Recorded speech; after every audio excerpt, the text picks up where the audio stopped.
Yani durmadan usanmadan arkadaş bu iş, ya ben 3 defa gittim vilayete, olmadı. 33 defa gideceksin. Bu iş böyle arkadaş. Yani mecrasında pek akmıyor işler. Yani onun için sizin kırsal yardımcı olacağız. Biz de destek vereceğiz. Biz de katkı sunacağız. Döşemesi ve oyun grubu montesi yapıldı. Yine Bağlar Mahallesi'nde 2500 metrekare alan üzerinde Komutanlığı sırasında 2020 yılı içerisinde 118 trafik kazası olayı meydana gelmiştir. Oldu. Bildiğimiz üzere şehrin giriş ve çıkışlarını tamamen kapatmak durumunda kaldık. Bir dönem 2021 yılının ilk muhtarlar toplantısına hepiniz hoş geldiniz. İnşallah bu yıl daha sağlıklı, daha huzurlu, daha bereketli olur umarız. Tabii 2020 yılı hepinizin malum olduğu üzere pandemi süreciyle geçti. Koronavirüsle mücadeleyle geçti ve tüm dünyanın temel gündemi bu virüstü açıkçası ve hala da olmaya devam ediyor. Tabii ilk 2020'nin başından bu yana dünya önemli bir mesafe kat etti. Önemli bedeller de ödedi. İlçemizde Sanat ve Tasarım Fakültesi kuruldu. Yani bir ilçeye fakülte kurulması öyle kolay bir şey değil. Öyle ha deyince olacak bir iş değil. Bu 2021 yılının Midyat için bir kazanımı oldu. Kütüphane yapılması hakeza önemli bir kazanım. Okul yapımları hakeza önemli boyutlarda devam ediyor. OSB'nin kurulması, Organize Sanayi Bölgesi hakeza 2020'nin son gününde yine Sayın Cumhurbaşkanımızın tasvipleri ve belediye başkanımızın, Sayın Valimizin, bakanımızın uğraşları ve maddi katkıları tabii ki olmasaydı bu iş olmazdı. İnşallah o da Midyat için önemli bir istihdam alanı, önemli bir üretim alanı, ihracat alanı olacak bir önemli kilometre taşı. Yani organize sanayi bölgeleri öyle sıradan her yere kurulabilir şeyler değildir açıkçası. Bu Midyat'ın rüştünün ispatının bir kilometre taşıdır arkadaşlar, organize sanayi bölgeleri. Yine belediyemiz tarafından yapılan ciddi büyüklükteki spor kompleksi, yani 47.000 metrekare bugün az bir şey değil. Geçen başkanımızla istişare ettik. Burada özellikle sosyal kesimlere yönelik ciddi bir konut ihtiyacı var. Burada biliyorsunuz TOKİ'nin birinci etap konutları var. Uzun yıllar önce yapılmış. Ama biz en az 500 konutluk bir ikinci etap TOKİ konutlarını da inşallah başkanımızla beraber TOKİ başkanıyla istişare edip onu da bu sene zarfında projelendirip hayata geçirmeyi hedefliyoruz. Vatandaşlarımızın böyle bir talebi var. Yani özellikle belli gelir grubunun altındakiler için sosyal konut dediğimiz konutlar 2+1, 3+1 şeklinde. İnşallah bu da bu seneki hedeflerimiz arasında ve inşallah başaracağız da. Bununla alakalı bir bilgi vermek istiyorum. Hem pandemi dolayısıyla hem de zaten yıllardan beri yaptığımız rutin bir çalışma aslında. Bizim 2020 yılında Midyat ilçesinde sadece Sosyal Yardımlaşma Dayanışma Vakfı olarak verdiğimiz yardım miktarı 80.393.000 lira. Yani 80.393.000.000. Bunun sadece 2 milyonu kömür, yani aynı yardım, geri kalan 78 milyonu nakdi yardım. Bunun içinde ne var?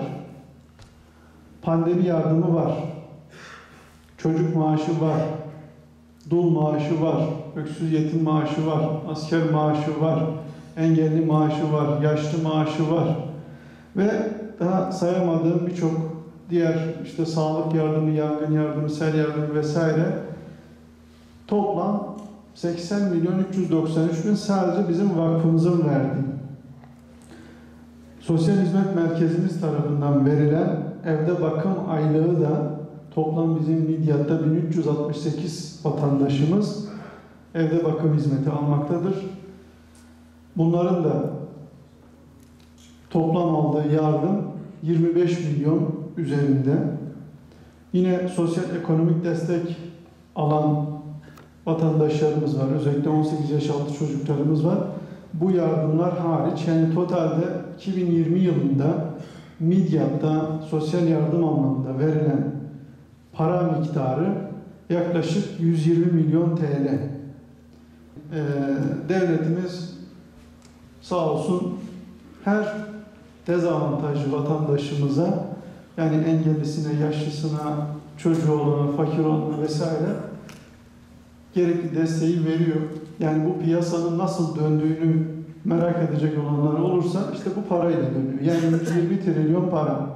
Bizim Midyat'tan tahsil ettiğimiz vergi miktarı 25 milyon TL. 25 milyon TL.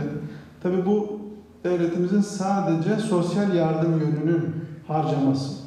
Bunun içerisinde emniyet hizmetleri, eğitim hizmetleri, sağlık hizmetleri, belediye hizmetleri yok. Yani katrilyonu bulan bir kamu harcaması. Tabii ki vatandaşımızın devletimiz tarafından sağlanan hizmetleridir. Helali hoş olsun. Hiçbir sıkıntı yoktur. Ama vatandaşımızın bu rakamları bilmesinde de fayda vardır. Hakeza işsizlik maaşı yoktur bunun içinde. Yani kısa çalışma ödeneği yoktur bunun içinde. Bu sadece karşılıksız verilen sosyal yardımlar miktarıdır. Vatandaşımızın ve sizlerin bilgisine sunalım.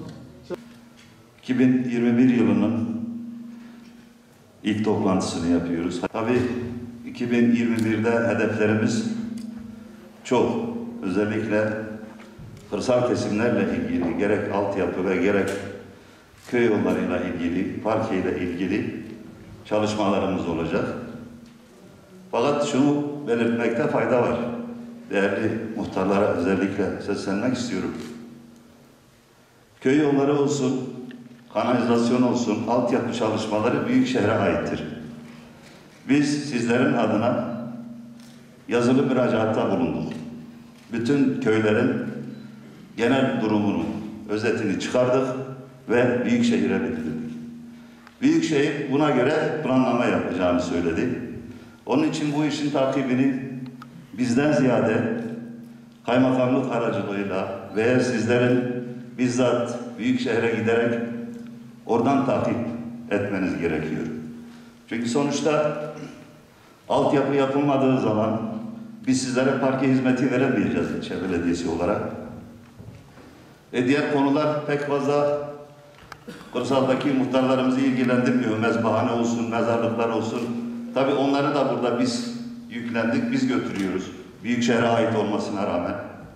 Onun için çok değerli muhtarlarım, özellikle hizmet almanız noktasında her toplantımda burada söz alıp konuşmaktansa toplu bir şekilde nasıl bir hizmetin geleceğini veyahut da nasıl bir hizmet beklediğinizi en azından iletmek için zaman zaman Büyükşehir'e de müracaat etmenizde fayda var.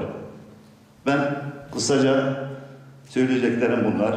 Tekrar bu toplantının hayırlara vesile olmasını temenni ediyorum. Sağ olun. Kıymetli daire müdürlerim, belediyemizin paydaşı olan kıymetli muhtarlarımız ve basımızın yüzde temsilcileri, sizleri saygıyla selamlıyor. Toplantımızın hayırlara vesile olmasını diliyorum. Kıymetli hazırım, son bir ay içerisinde belediyemizin yapmış olduğu faaliyetleri size takdim edeceğim. Fen İşleri Müdürlüğümüzün Bağlar Mahallesi'nde altyapısı olmayan veya eksik cadde ve sokakların zemin iyileştirme çalışmalarını yaptık.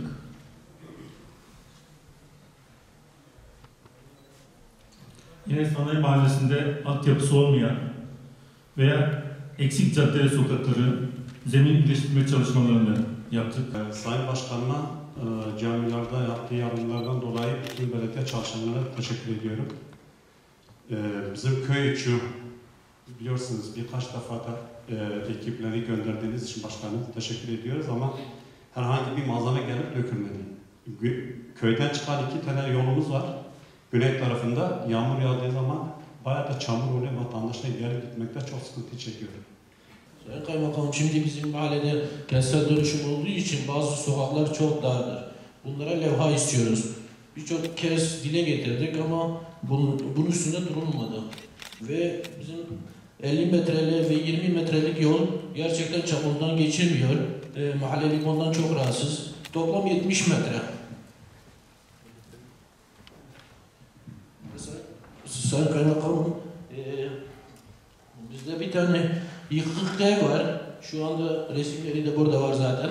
Bir bakabilirseniz çok iyi olur. 2 sene bu ev için müdahale edilmesini istiyorum.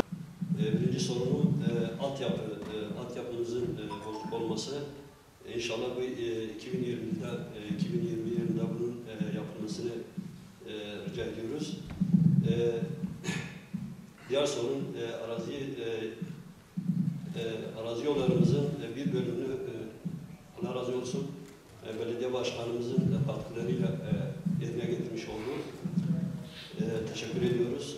Altyapımız yerinde duruyor. Bu 2 tane şey var, sokakımız var. Araba girmiyor bu sokaklarımıza. İnşallah bu 1-2 gün istiyoruz, bu kırıcı istiyoruz.